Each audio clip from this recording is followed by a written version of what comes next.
महत्वपूर्ण है।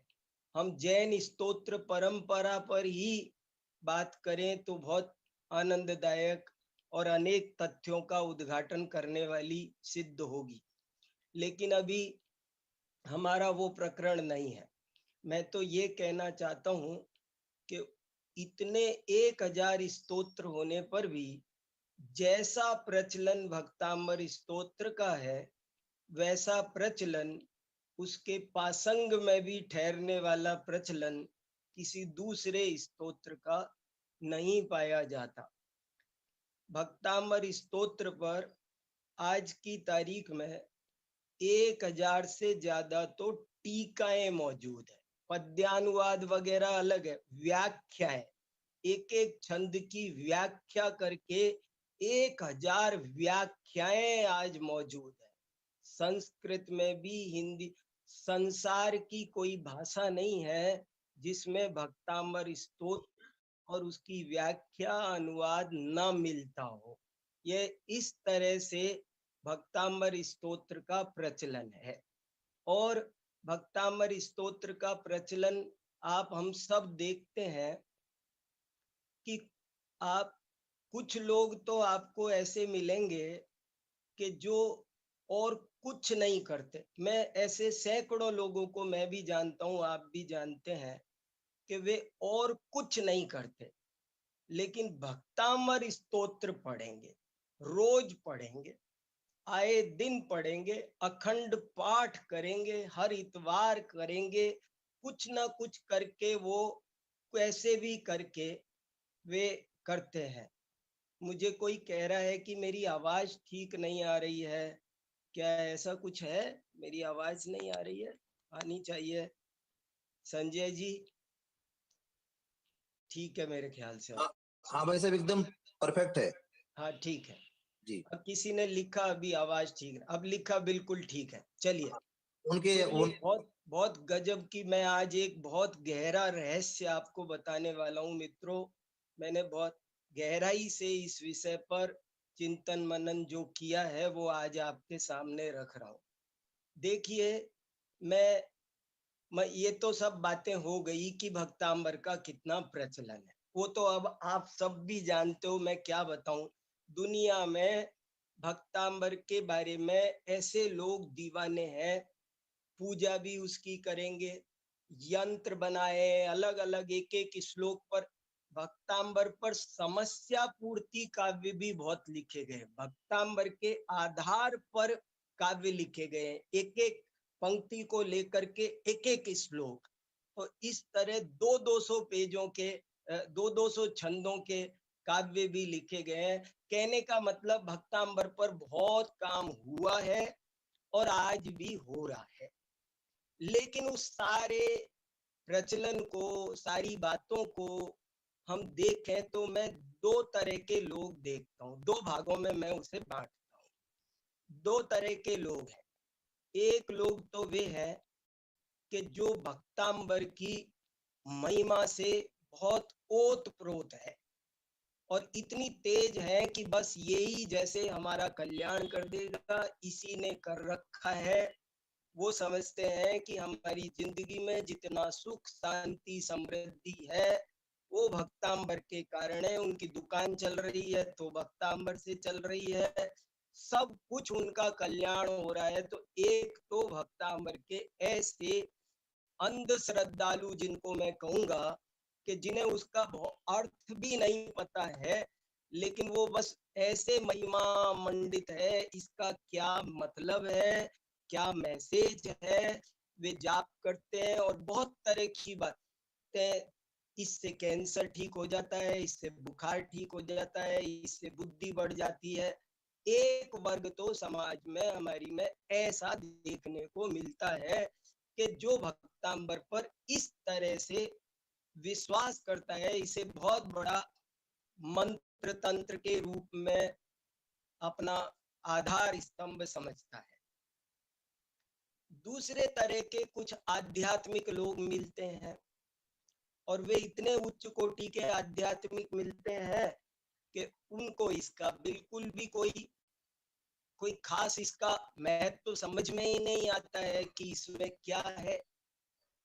ऐसा लगता है मुझे भी खुद ऐसा बहुत बार कि भाई भक्तांबर स्तोत्र में ऐसा क्या है, मुझे बताओ।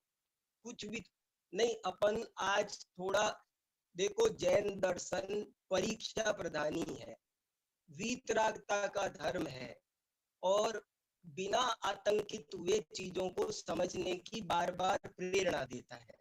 तो हमको शांति से इस बात को आज समझना है। हमें न पलड़े को इधर झुकने देना है, न इधर झुकने देना है, और शांति से अपनी बात को समझना है। हमें किसी से राग द्वेष किए बिना वस्तु स्थिति क्या है ये समझना है।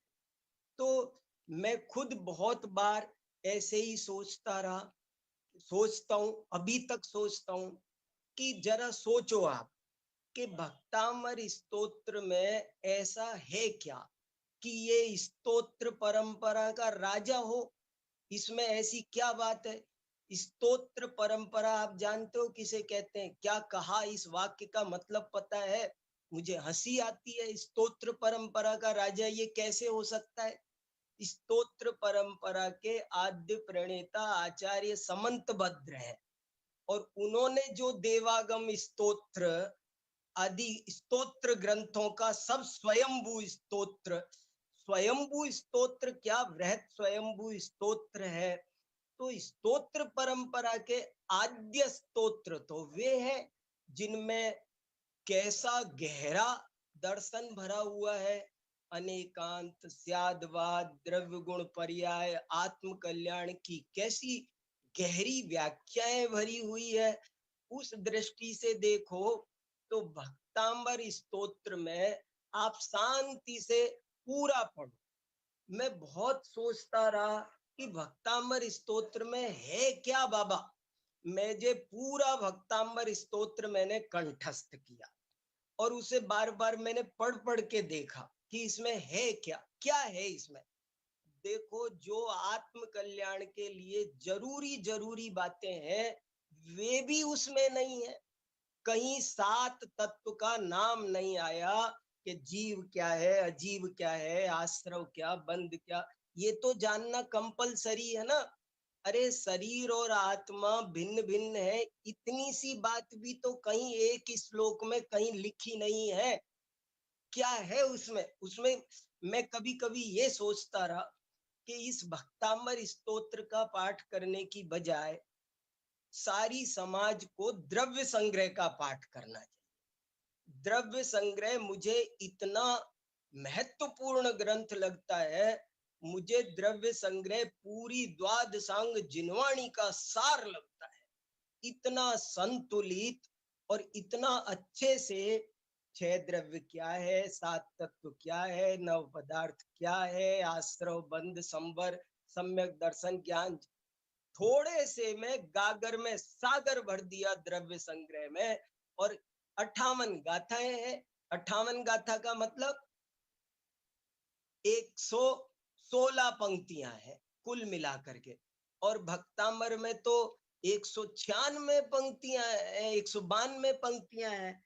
तो आप द्रव्य संग्रह का अखंड पाठ होना चाहिए, रोज पाठ होना चाहिए। भावियेत भेद विज्ञानम इदम इच्छिन्न धारया। जो चिंतन निरंतर करना चाहिए किसी भी आत्मार्थी को, किसी भी आत्म कल्याण के अभिलाषी जीव को, वो तो द्रव्य संग्रह में है। भक्तांबर स्तोत्र में तो कुछ भी नहीं है।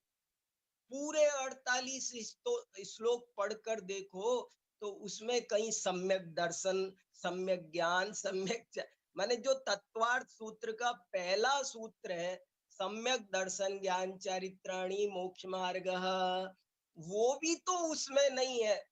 और मैं क्या बताऊं, मेरा चित्त इतना परेशान रहा, इतना परेशान रहा कि आप कल्पना नहीं कर सकते। ना तो किसी को कह सकते, न मेरी समझ में आए कि भक्तांबर स्तोत्र का समाज में आखिर इतना प्रचलन क्यों है।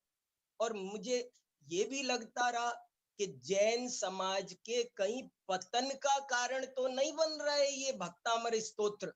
बहुत ही ज्यादा चलता रहता है। लोग माने अंधविश्वास और अंधश्रद्धा को तो समाज में नहीं फैला रहा है, राग द्वे भगवान को रागी द्वेषी कर्तावादी, और इससे ये ठीक हो जाएगा, उससे वो ठीक हो जाएगा।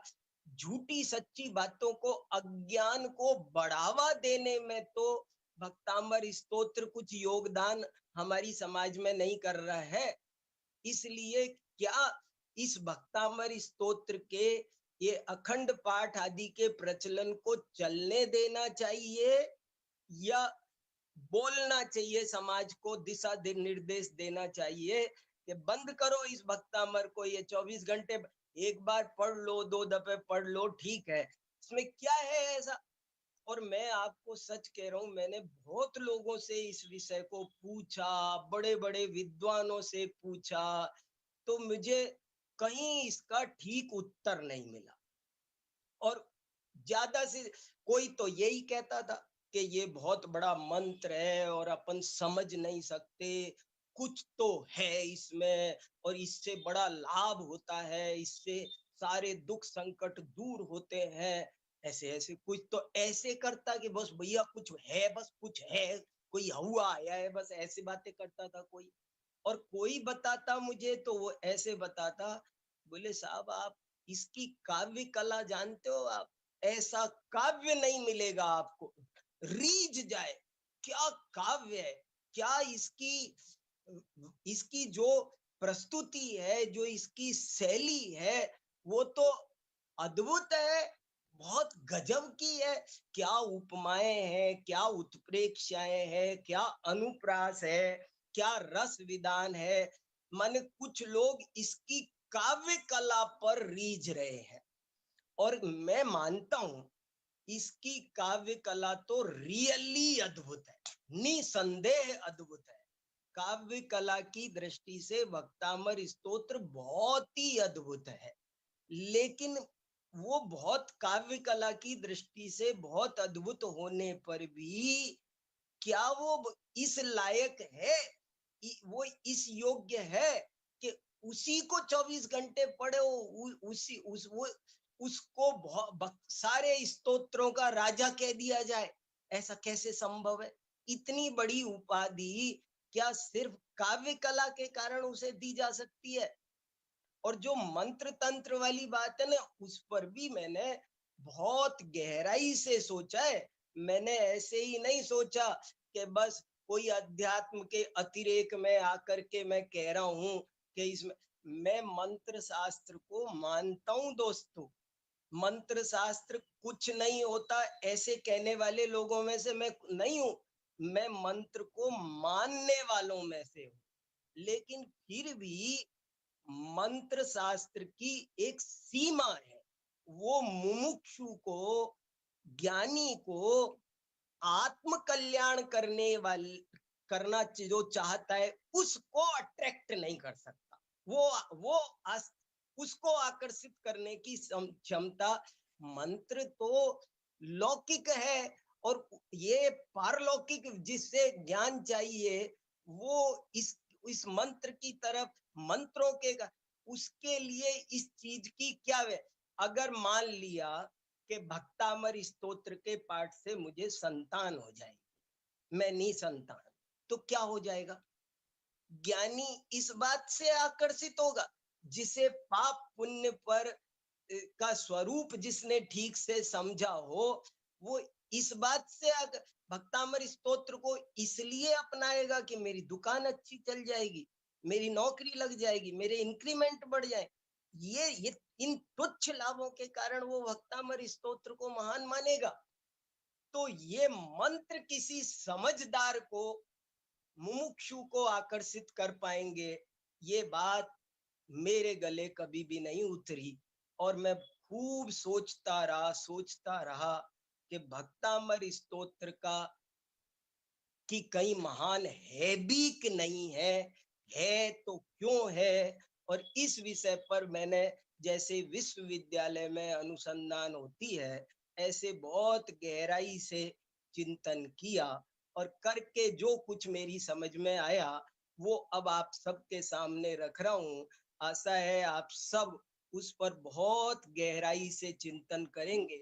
और मुझे उम्मीद है कि जैसे मुझे कोई चीज मिली और आनंद हुआ, ऐसे ही जब आपको भी ये बात समझ में आएगी तो आपको बहुत आनंद आएगा।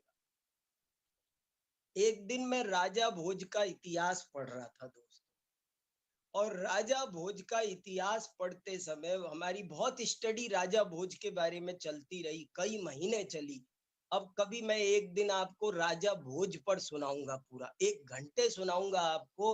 राजा भोज कैसा जैन धर्म का अनुरागी, जैन ग्रंथ लिखे, कितने जैन विद्वानों को उसने समर्थन किया, कितने काम उसने जैनों के लिए किए।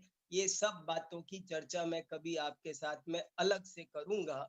लेकिन मैं राजा भोज का इतिहास पढ़ रहा था, तो पढ़ते समय फिर से मेरे दिमाग में एक बात क्लिक कर गई। फिर मेरा ध्यान भक्तामर स्तोत्र की ओर चला गया। भक्तामर स्तोत्र की क्या महिमा है, यदि ये शुरू से आज तक किसी से पूछो तो, या कहीं भी पढ़ो, तो एक बात बताई जाती थी कि साहब भक्तामर स्तोत्र की ये महिमा है कि 48 ताले तोड़ दिए। ये भी बात पर मैंने खूब गहराई से सोचा, और कि ये 48 ताले तोड़ने वाली बात आप किसी से भी पूछो, आप लाखों लोग आपको बताने वाले मिलेंगे। हर किताब पर, मंदिर में आपको चित्र बने मिलेंगे कि मानतुंग महाराज एक 48 खंड की, 48 तालों की काल कोठरी में कैद है, उनके गले में, हाथ पैर में बेड़ी जकड़ी हुई है। और लोग सब यही समझाते हैं कि साहब राजा भोज ने मानतुंग आचार्य को 48 तालों की काल कोठरी में कैद कर दिया था। और तब मानतुंग स्वामी ने वहां पर ये भक्तामर स्तोत्र पढ़ा, और उससे साले ताले टूट गए और वे आकर के दरबार में खड़े हो गए। ये भक्ताम्बर स्तोत्र की महिमा है। तो मैंने सोचा कि ये बात तो बहुत ही गंदी है, बड़ी गंदी, मतलब आप समझना, गंदी मतलब बड़ी अव्यावहारिक और अनुचित, अनुचित, अव्यावहारिक एवं अनुचित, अव्यावहारिक एवं अनुचित। अव्यावहारिक इसलिए है कि ऐसा पॉसिबल नहीं है। पहली बात तो ये बिल्कुल संभव नहीं है। जैसा राजा भोज है, विद्वानों का अनुरागी, और जैसे एक दिगंबर निर्ग्रंथ कोई भी जैन संत है, उन जैन संत को ऐसा क्या अपराध, एक बड़े बड़े अपराधियों को 48 तालों की काल कोठरी में नहीं बंद किया जा, उसको 48 तालों की जेल होना संभव नहीं हो, तो उसमें मानतुंग स्वामी को, वो भी राजा भोज के द्वारा कैद करना, ये संभव नहीं। और चलो 2 मिनट को हम मान लेते हैं, कुछ हो गया होगा, कोई झूठा आरोप लगा दिया होगा, हुआ होगा। कई दफे राजा भड़क जाते हैं, राजाओं का क्या है, ठीक है, भड़क गया होगा राजा किसी बात पर, और उसने राजा, उन्होंने मानतुंग स्वामी को किसी जेल में कैद कर दिया होगा। वो छोड़ो आप कितने ताले की, 1 मिनट को मान ही लेते हैं हम, कैद कर दिया होगा। लेकिन आप जानते हैं जैन साधु कैसे होते हैं, यदि उन पर उपसर्ग आ जाए तो वे कभी भी स्वयं उसे तोड़ दूर नहीं करते हैं, कभी नहीं करते हैं। यशोधर मुनिराज पर सांप डाल दिया था राजा श्रेणिक ने, और 3 दिन बाद चेलना को बताया, और बता करके कहा कि अब क्यों चिंता करती है, वो तो कहीं चले गए होंगे। तो चेलना ने उत्तर दिया, यदि वो मेरे जैन साधु होंगे तो ऐसा नहीं हो सकता कि वे उस सांप को उतार के स्वयं फेंक दें और चले जाएं। जैन मुनि कभी भी अपना उपसर्ग, अगर उनको कैद कर ही दिया था किसी कोई झूठा आरोप लगाकर, तो मानतुंग आचार्य ने ये गलती नहीं कर सकते थे कि उसे तोड़ दें और बाहर आ जाए। ताले तोड़ने वाले को क्या कहते हैं, ताला तोड़ने वाला तो उल्टा दंड का पात्र होता है। तो ताले में कैद होना ये ठीक नहीं, और ताले में कैद हो जाए तो उसको, उस कैदी को तोड़ना वो ठीक नहीं। तो ये बात भी बड़ी अव्यावहारिक और अनुचित मुझे प्रतीत हुई। लेकिन जब मैंने साहित्य शास्त्र को ठीक से पढ़ा, बहुत सारी बातों को समझा, तो मुझे लगा रे हम तो बड़े हम तो वो कहते हैं ना, लकीर के फकीर, शब्द पीटने वाले, शब्दों को पकड़ने वाले, जिनका जो लोग भाव नहीं समझते हैं, वे लोग बहुत नुकसान उठाते हैं। जो एक दिन मैं कभी आपको साहित्य शास्त्र भी सुनाने वाला हूँ। साहित्य शास्त्र को क्या होता है और उसको क्यों समझना पढ़ना जरूरी है, साहित्य शास्त्र की क्या उपयोगिता है शास्त्रों को समझने के लिए, मैं एक दिन आपके साथ इस विषय पर भी कुछ गहराई से बातें करूंगा। तो क्या होता है, शब्दों को पकड़ना ठीक नहीं, शब्दों के पीछे छुपे हुए अर्थ को पकड़ना चाहिए। हम जो लोकोक्तियां बोलते हैं, मुहावरे बोलते हैं, जो अलंकार होते हैं, जो उपमाएं होती है, हम उन सब को जब लकीर के फकीर बनकर शब्द पकड़ लेते हैं, तो हमको उनका वो भाव समझ में नहीं आता है जो उसमें गहरा भरा होता है। तो ये 48 ताले वाली बात जो सर्वसम्मति से चली आ रही है, तब से चली आ रही है, ये बात लाक्षणिक बात है। इसमें एक गहरा, बहुत गहरा संदेश है, और ये ही भक्तांबर स्तोत्र की महानता का आधार है। और आपको हमको इस पर जरा थोड़ा गहराई से ध्यान देना है। मैं अपनी बात अब कह रहा हूं कि ये किसका 48 ताले का क्या लाक्षणिक अर्थ है, लेकिन उसकी पुष्टि के लिए कुछ प्रमाण मैं बाद में प्रस्तुत करूंगा। लेकिन आप 48 ताले टूटने का क्या मतलब है, और ये घटना कैसे हुई होगी, और कैसे ये कथन प्रचलन में आया होगा, और कैसे हमने उसे गलत समझ लिया, इन सब बातों को जब आप साहित्य शास्त्र की बातें में कुछ करूंगा, उस दिन भी कुछ थोड़ी स्पष्टि होंगी। मगर आज आप थोड़ा सा मेरी बात समझने की कोशिश कीजिए। थोड़ा सा इतिहास, थोड़ा साहित्य शास्त्र, थोड़ा भाषा शास्त्र, ये सब आता हो तभी हम बातों को ठीक ठीक समझ सकते हैं।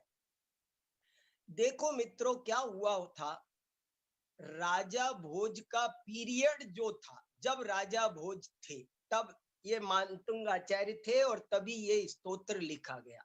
कोई कहता है वो 8वीं शताब्दी थी, कोई 9वीं थी, कोई कहता है 7वीं थी, 10, जो भी है, पर वो जो 300 साल का पीरियड करीब अपन पूरा ले लेते हैं, 300 साल के पीरियड का, उस समय का आप हमारे देश का आप अध्ययन करोगे तो आपको पता चलेगा कि वो पीरियड हमारे देश का एक स्वर्णिम काल था।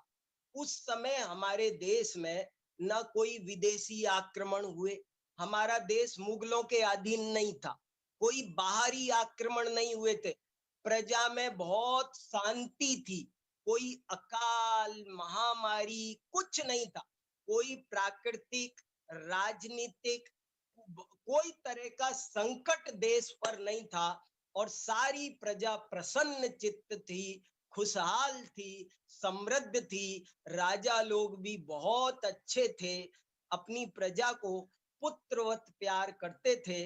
भारत के इतिहास में वो पीरियड एक गोल्डन पीरियड था, जब सारी प्रजा सुखी थी और उसे किसी भी तरह की कोई चिंता फिकर नहीं थी। और जानते हो आप दोस्तों, जब ऐसा होता है तो क्या होता है, जब सर्व प्रकार की कोई तरह की चिंताएं दूसरी नहीं होती है, तो दर्शन डेवलप होता है, फिर ज्ञान वृद्धि को प्राप्त होता है। जब कहते हैं ना, जब प्राकृतिक आपदाएं आई हुई हो, राजनीतिक आपदाएं आई हुई हो, तो ज्ञानाराधना अच्छे से नहीं हो सकती। आदमी अपने जान की चिंता करता है, रोटी की चिंता करता है, तो वो कैसे बढ़िया काम कर सकेगा? इसलिए वो कर नहीं पाता है।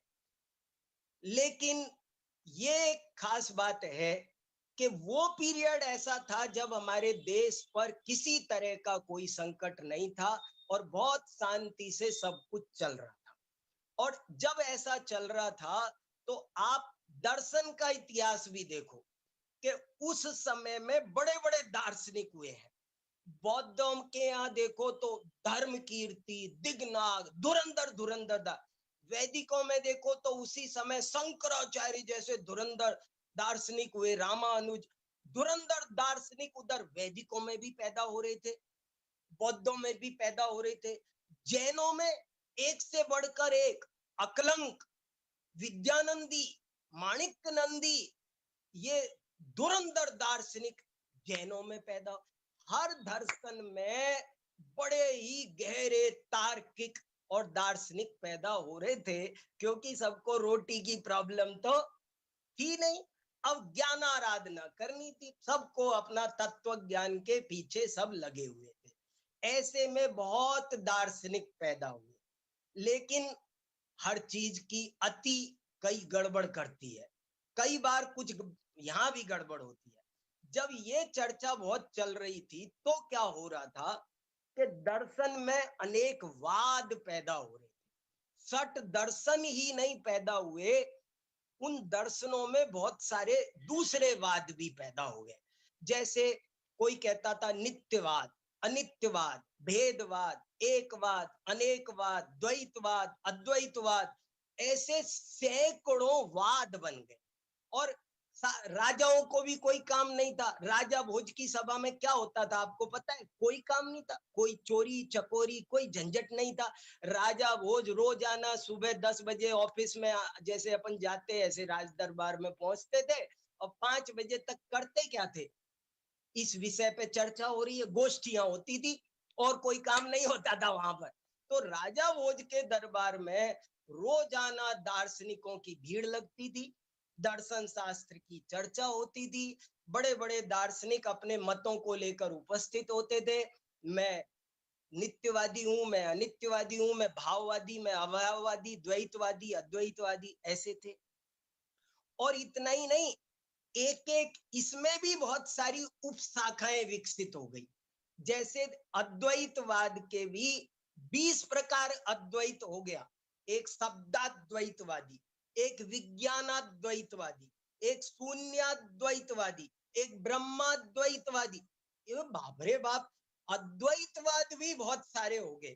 तो दार्शनिक बहुत हो गए, और सब अपने अपने मत को बहुत अच्छे से तर्क से युक्ति से स्थापित करते थे।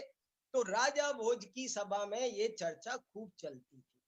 तो जब ये चर्चा चलती थी, तो जो सामान्य जनता थी वो बहुत ही असमंजस में पड़ गई कि क्या किया जाए, क्या सही है, कैसे करें, क्या धर्म है, क्या भगवान क्या है, कैसा है, क्या सत्य का स्वरूप है, हम कैसे समझे, ऐसा है, द्वैत है कि अद्वैत है, नित्य है कि अनित्य है, एक है कि अनेक है, क्या है?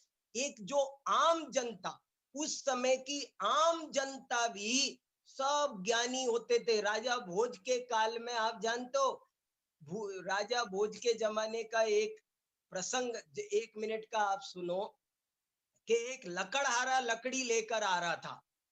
तो राजा भोज ने उससे पूछा, बादती स्कंद ये सते, उससे पूछा, श्लोक है, भूरि काष्ठ बराक्रांत बादति स्कंद ये सते, न तथा बाधते राजन यथा बाधति बाधते। तो पूछा, तुम्हारा कंधा दर्द करता है? तो संस्कृत बोली जाती थी, संस्कृत में पूछा लकड़हारे से कि बाधती स्कंद एसते, और लकड़हारे ने क्या जवाब दिया? न तथा बाधते राजन यथा बाधति बाधते। देखो, लकड़हारा राजा भोज को कह रहा है कि महाराज, कंधा इतना नहीं दुख रहा लकड़ी के बोझ से, इससे मुझे इतना दर्द नहीं हुआ जितना दर्द आपके मुख से बाधती सुन करके हुआ। महाराज आपको पता नहीं है, बाध धातु आत्मनेपदी है, इसके रूप बाधती नहीं चलते, बाधते चलते हैं। आपने बाधती बोला तो मुझे बहुत दुख हुआ कि मेरे राजा को इतना सा पता नहीं है कि बाधती नहीं बनता है, बाधते बनता है। तो आप देखो कैसा उस समय हर आदमी ज्ञान में धर्म में डूबा हुआ था, और जब ज्ञान में डूबा हुआ था तो वो इन बड़े बड़े धुरंधर विद्वानों की चर्चा सुन करके असमंजस में पड़ गया कि अब वो क्या करे, किसकी उपासना करे, किसकी श्रद्धा करे, किसको पूजे, कैसा समझे, कैसा जाने, कैसा माने, कैसा आचरण करे। वो असमंजस में पड़ गया और ये स्थिति बहुत विकराल रूप में हो गई। तो जब विकराल रूप में हो गई तो राजा भोज ने एक दिन अपनी सभा में, जब वे सारे दार्शनिक, कोई नित्यवादी, कोई अनित्यवादी, कोई द्वैतवादी, कोई अद्वैतवादी, सब खड़े थे, अपने अपने सिंहासनों पर बैठे थे, अपने अपने मतों को स्थापित कर रहे थे, तब राजा भोज ने आचार्य मानतुंग स्वामी को बुलाया और मानतुंग स्वामी से कहा कि महाराज इनकी सुनो, ये क्या कह रहे हैं और कुछ समझ में नहीं आ रहा है, और आप ही समाधान करो, समझ में नहीं आ रहा है, क्या करे, कौन सत्य है, हमसे तो निर्णय होता नहीं है। ये कहता है तो हमें इसकी बात जचती है, ये कहता है तो इसकी बात सही लगती है, हमें तो नित्यवाद भी सही लग रहा है, अनित्यवाद भी सही लग रहा है, द्वैत भी अद्वैत भी, क्या किया जाए महाराज, तो हमारी तो समझ में नहीं आता। और अब हमने तो निर्णायक आपको सौंपा महाराज, और मुझे तो ऐसा लगता है कि उन्होंने ऐसे और भी कुछ कहा होगा, अभी अपन उस बात पर नहीं जाते हैं। उन्होंने ये जिम्मेदारी मानतुंग स्वामी को दे दी। मानतुंग स्वामी जब निर्णायक बन गए तो उन्होंने सबका मत सुना, फिर सबका मत सुना, और सबका मत सुनकर आंख बंद करके बैठ गए, करुणा से भीग गए। करुणा सुनना, उन पर क्या बीती होगी जब उन्होंने इन 50 दार्शनिकों के वाद विवाद को बहुत लंबे काल तक सुना, और सुन करके वे करुणा से भीग गए और उन्होंने सोचा, मैंने इस विषय पर लेख भी लिखा है, आप सब मेरे व्याख्यान के बाद उस लेख को भी पूरा पढ़ना, तब आपको पूरी बात समझ में आएगी। देखो, मानतुंग स्वामी ने सोचा, उनको बहुत करुणा आई, उनको लगा कि देखो सारा विवाद जो ये कर रहे हैं वो एकदम निरर्थक है, एकदम अनर्थक। निरर्थक और अनर्थक में अंतर समझे आप? निरर्थक माने व्यर्थ। निरर्थक क्यों है? ये जिस तत्व का स्वरूप बताना चाह रहे हैं, जिस परमात्मा का तत्व कहो, सत्य कहो, ब्रह्म कहो, जिसका ये स्वरूप बताना चाह रहे हैं, वो वास्तव में तो त्वाम अव्ययम विभुम अचिंत्यम असंख्य माध्यम, वो तो अचिंत्य है, अवाच्य है। उस अवाच्य को वाणी से कहने की कोशिश, वो वाणी से कहा ही नहीं जा सकता, इसलिए उसे कह, सुरगुरु भी उसे नहीं कह सकते। सुरगुरु प्रतिमोपि बुद्ध, उसे सुरगुरु भी नहीं कह सकते, उसे ये कहने की कोशिश कर रहे हैं। तो ये सारा का ये बालम विहाय जल संस्कृत बिंदु बिंबम, पानी में पड़े चंद्रमा को पकड़ने की कोशिश कर रहे हैं ये बाल। यत पर ही प्रतिपाद्यो हम यत परान प्रतिपादये, उन्मत्त चेष्टितम तन में यद हम निर्विकल्पक। वो तो सारी उन्मत्त चेष्टा है कि जो हम उसको कहने की कोशिश करते हैं। मैं कह दूंगा छाती ठोक के कहते हैं, ये दुराभिमान है, ये निरर्थक भी है, और अनर्थक इसलिए है, अनर्थक अनर्थक माने अनर्थ करने वाला, क्योंकि ये कसाय बढ़ा रहा है, क्योंकि इसके कारण जो विवाद कर रहे हैं उनको भी कसाय पैदा हो रही है, दूसरों को भी जय पराजय, ये तो सारा विवाद निरर्थक है, अनर्थक है। और दूसरी बात उन्हें ये भी समझ में आई कि जो तत्व अद्भुत है, एक ही बात को वैसे ही लड़ रहे हैं ये, जैसे वो 6 अंधे हाथी के लिए लड़ रहे थे। एक ही बात, वो त्वाम अव्ययम विभुम अचिंत मसंख्य माध्यम ब्रह्मांडमीश्वर मनंत मनंग के तुम योगी स्वरम विदित मेक मनेक भेद। वो एक भी है, अनेक भी है, नित्य भी है, अनित्य भी है, वाच्य भी है, अवाच्य भी है, वो ऐसा है। और वो द्वैत भी है, वो अद्वैत भी है, वो वस्तु स्वरूप बड़ा अद्भुत है। उसको मुख्य गौण शैली से कहो तो कहा जा सकता है, और निरपेक्ष कहो तो कहा नहीं जा सकता है। ये लोग फालतू में लड़ रहे हैं, सबकी बातें अपनी अपनी अपेक्षा से ठीक है, कसाई किए चले जा रहे हैं, तो वे बहुत ही करुणा से भर गए। लेकिन अब समझाए किसको? वहां तो सबका पारा अहंकार में सब चकनाचूर हो रहे थे। मैं ही सब चोटी जने सब अपने दुपट्टा धार धार के सब बैठे थे, मैं बड़ा पंडित हूँ, हार जीत का सवाल चल रहा था, शास्त्रार्थ हो रहा था। तो वो किसको सही है किसको गलत है, क्या करते क्या समझाते, तो उन्होंने उसका तरीका यही सोचा कि एक स्तुति ऐसी लिखी जाए उस ब्रह्म की कि जिसमें मूल मुद्दे की बात आ जाए और फालतू की बातें ना आए। और उन्होंने एक भक्तामर स्तोत्र इस ढंग से लिखा कि जिसमें मूल मुद्दे की बात कर दी। मूल मुद्दे की बात समझे आप क्या? कि उसके नाम पर बहस मत करो, नाम पर लड़ने की कोई जरूरत नहीं है।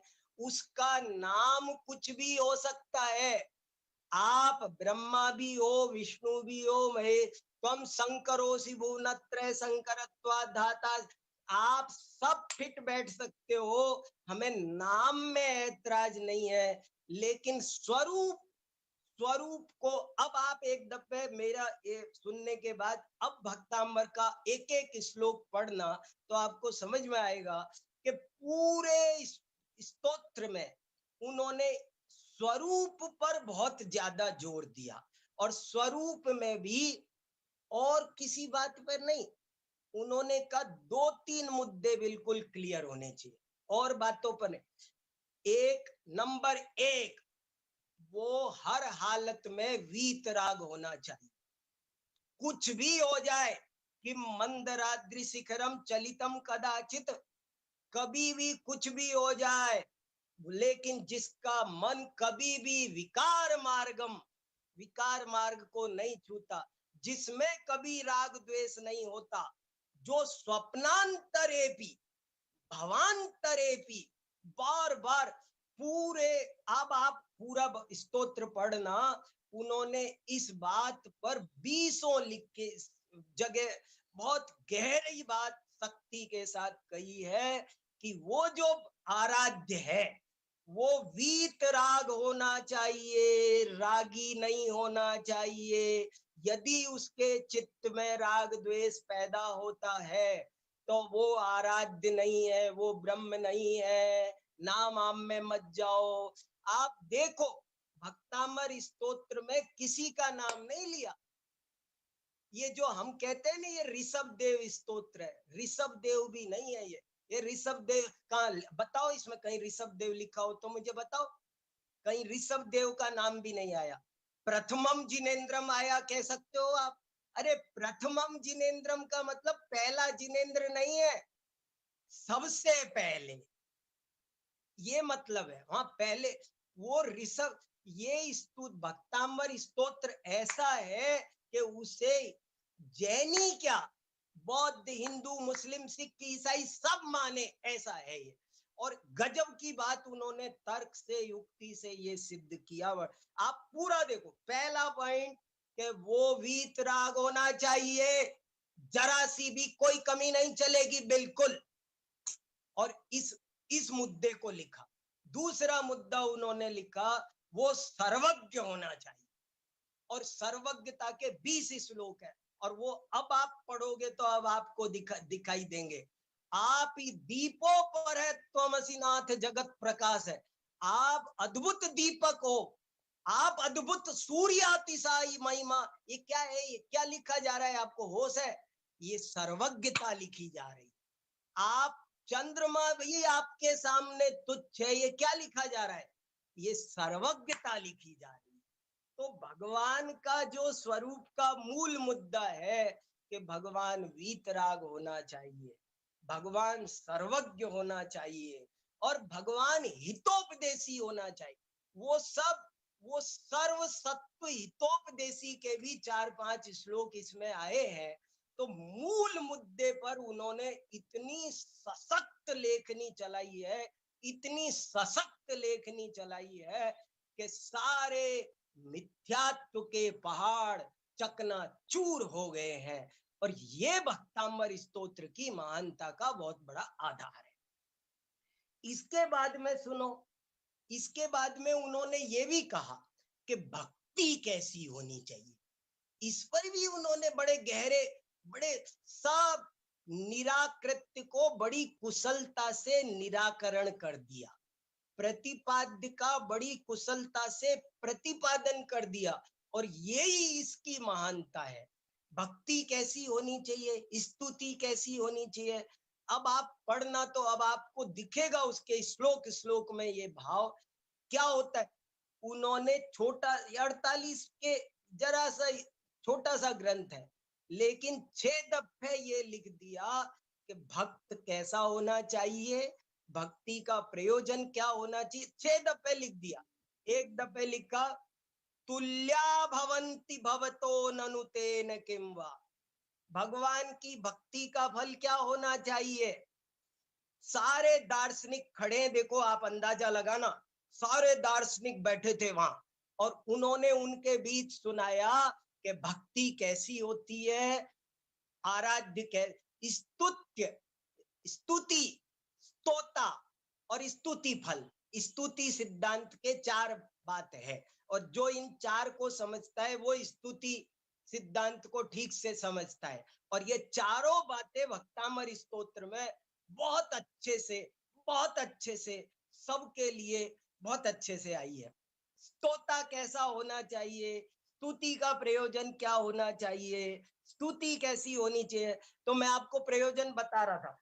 एक जगह लिखते हैं तुल्या भवंति भवतो ननुत, माने भगवान के समान बन जाना, ये स्तुति का प्रयोजन है। एक जगह लिखते हैं जयंती मृत्युम, जन्म मरण का अभाव होना चाहिए। हम इससे कम में हम भक्ति का कोई सौदा करने तैयार नहीं है।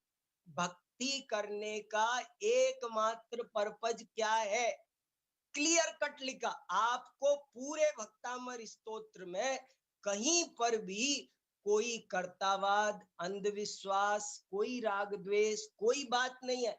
जो भय दूर होते हैं, जो चीज उसमें विगत बंद भया स्वयं भवंती, ऐसा लिखा है, स्वयं स्वयं भवंती, उनसे भय भयभीत होकर दूर भाग जाते हैं।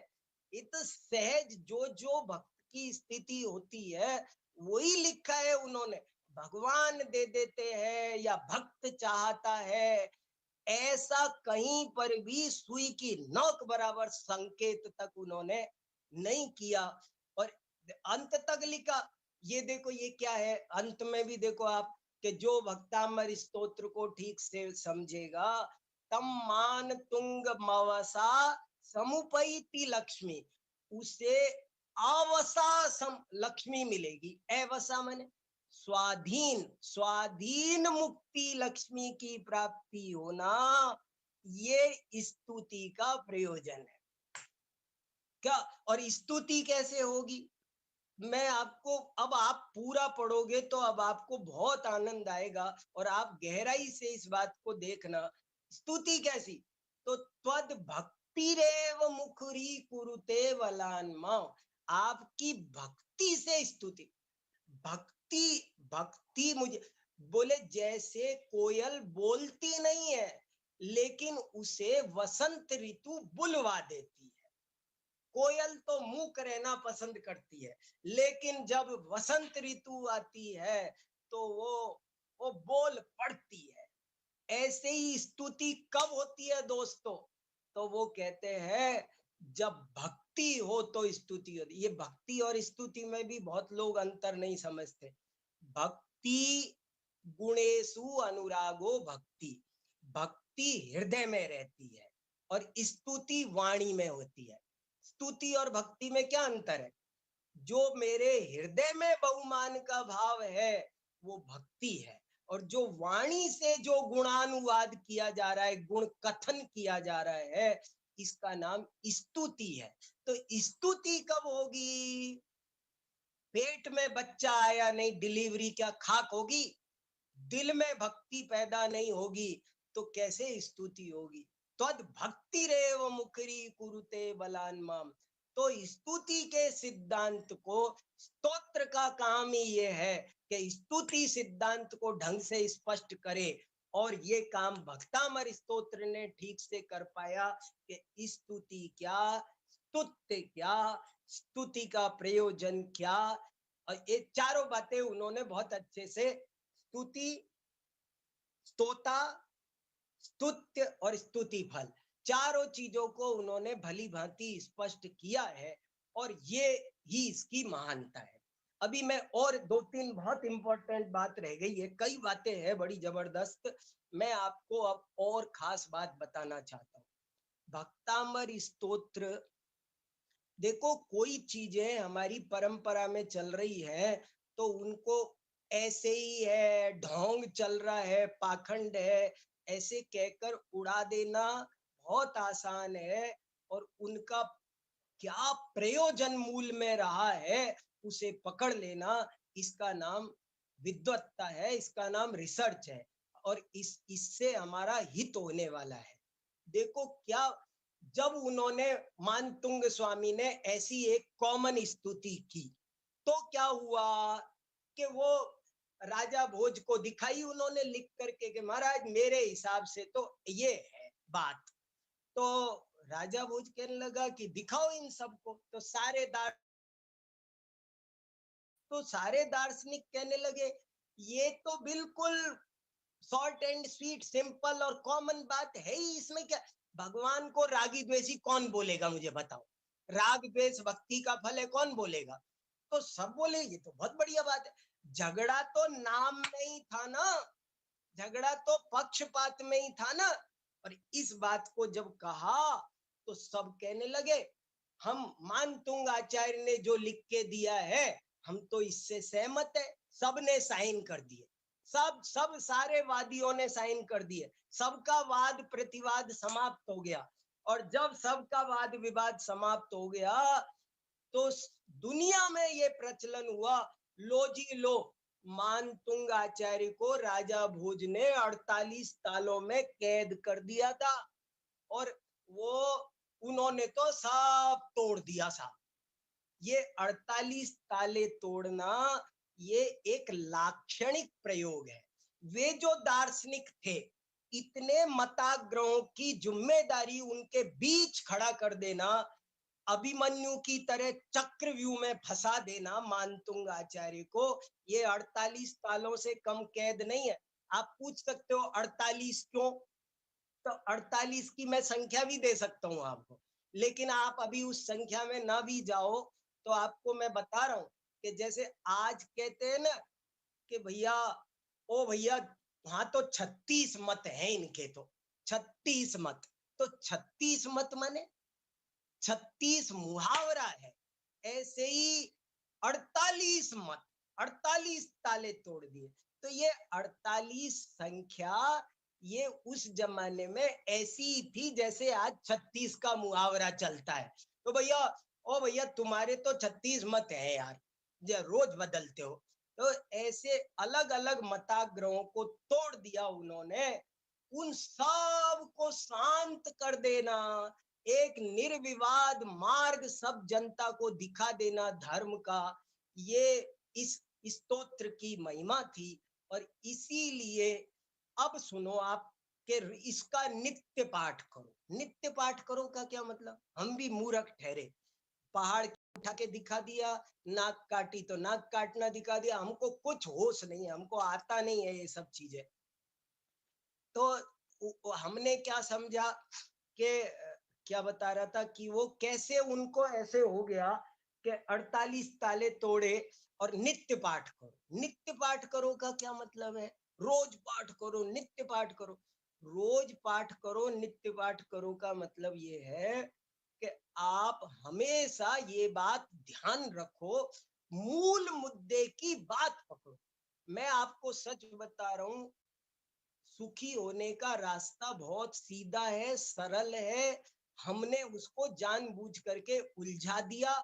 हम फालतू बातों पे बहुत विवाद करते हैं।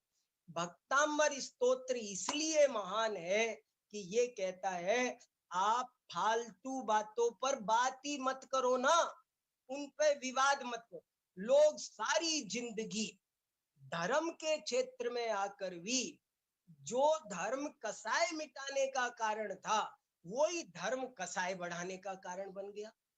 कितने कितनी बड़ी विडंबना है कि लोग धर्म के क्षेत्र में आकर धर्म के नाम पर जो कसाय मिटाने का सीधा असर, जो दो टप्पे की बात है कि मां रुस मां तुस, उन्होंने कितना ज्ञान स्वरूप ममलम प्रवदंती संत, आप जानते हो क्या कह दिया? अरे ज्ञान स्वरूप ममलम प्रवदंती संत, कि मैं कुछ नहीं जानता, संत लोग उसको ज्ञान स्वरूप ममलम, ज्ञान स्वरूप माने सर्वज्ञता, ममलम अमलम, अमलम माने वीतराग। किसी को समझ में नहीं आता ज्ञान स्वरूप ममलम, ज्ञान स्वरूप ममलम माने वीतराग सर्वज्ञ। हम कुछ नहीं जानते, हम इतना जानते हैं कि वो वीतराग है और सर्वज्ञ है। दो मुद्दों पे नो कंप्रोमाइज। मैं आपको सच बता रहा हूं, हम धर्म की मोटी मोटी बातें जो हमारी समझ में आ जाए, 100 बातों की, आपको जब भी डाउट हो, आपको मैं आज एक रामबाण चाबी देता हूं, जिससे राग द्वेष बढ़े वो अधर्म है, और जिससे राग द्वेष मिटे वो धर्म है। ये बात आप हमेशा याद रखो, यही भक्तांबर का अखंड पाठ है, यही भक्तांबर की महिमा है। आप कोई भी चर्चा करो, लोग बाग अप्रयोजन भूत बातों में बहुत ध्यान देते हैं। वो कहते हैं 3 लौंग चलानी चाहिए कि 9 चढ़ानी चाहिए, ऐसे चढ़ानी चाहिए कि ऐसे चढ़ानी चाहिए, हाथ ऐसे जोड़ने चाहिए कि ऐसे जोड़ने चाहिए, और लड़ रहे धोती ऐसे पहननी चाहिए कि ऐसे पहननी चाहिए। पागल हो गए सबके सब।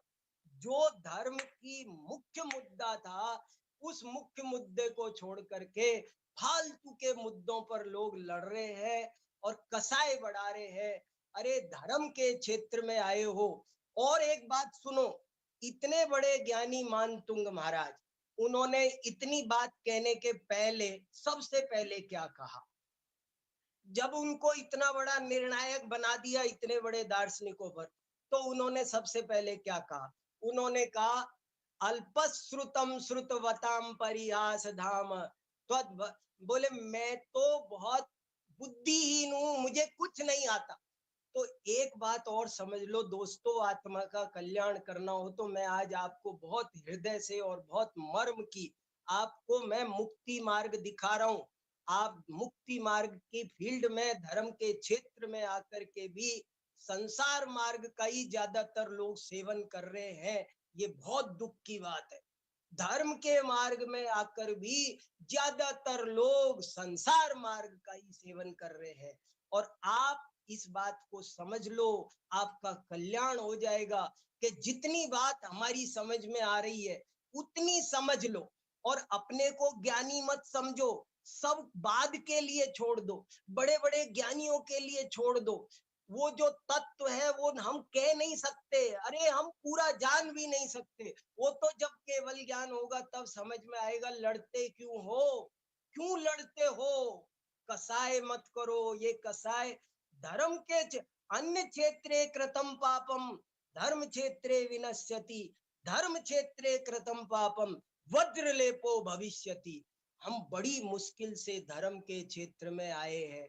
हाथ जोड़ के रहो, विनम्रता से रहो और कह दो मुझे कुछ नहीं आता, मैं अल्पश्रुतम श्रुतवताम परिहास धाम है। मैं कुछ नहीं जानता, मुझे कुछ नहीं आता, मैं निर्बुद्धि हूँ। और मेरी तो समझ में दो बात आती है कि राग द्वेष जिससे हो वो बात अधर्म है, और राग द्वेष मिटे वही बात धर्म है। भगवान वही हो सकता है जो वीतरागी है, और वीतराग बनना ही धर्म का प्रयोजन हो सकता है, और कोई प्रयोजन धर्म का नहीं हो सकता। आप किसी चीज पे मत उलझा करो मेरे दोस्तों, बहुत काल खराब है, सब ज्ञान लुप्त हो गया, कुछ ज्ञान बचा नहीं है। जो बचा है उसमें से अपना मार्ग निकालो, तब तो काम हो जाएगा। तो भक्तामर स्तोत्र बहुत महान है। 48 ताले टूट गए मेरे तो, और आपके भी टूट जाए तो मेरा ये प्रयोजन, मेरा बोलना सफल हो। मैं ये कहना चाहता हूँ, कोई आग्रह मत रखो, कोई दुराग्रह मत रखो, कोई मताग्रह मत रखो, साफ साफ कह दो जिसने राग द्वेष काम आदि जीते सब जग जान लिया, सब जीवों को मोक्ष मार्ग का निष्प्रय हो उपदेश दिया, बुद्ध वीर जिन हरिहर ब्रह्मा या उसको स्वाधीन कहो, भक्ति भाव से प्रेरित हो यह चित्त उसी में लीन रहो। फालतू की अप्रयोजन भूत बातों में विवाद कर करके लड़ लड़ के, इनकी जन्मभूमि वहां है कि यहाँ है, लड़ रहे मर रहे कसाई कर रहे हैं।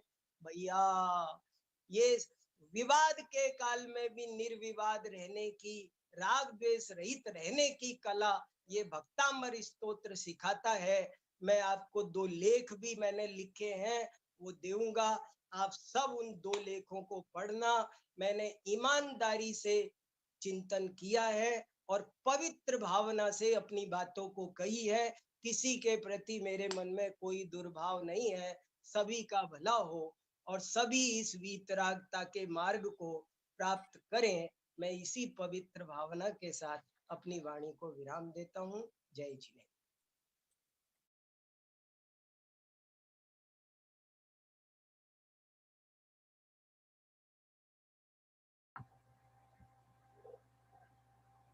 आपको मेरी आवाज आ रही है? जी, आपकी आवाज आ रही है। ठीक है, धन्यवाद पंडित जी। आज पंडित जी हमारे साथ नहीं थे, उनकी तबीयत आज बराबर नहीं थी, तो आज हमने ये रिकॉर्डेड प्रवचन हम लोगों ने डाला था। नेक्स्ट मंडे जो आज का टॉपिक था पंडित ध्यानत राय जी, वो हम नेक्स्ट मंडे ले लेंगे। तो आशा है कि आप सब नेक्स्ट मंडे हम लोगों के साथ जुड़ के रहेंगे। Thank you and I wish you all a good evening. Good night and Jai Jinendra.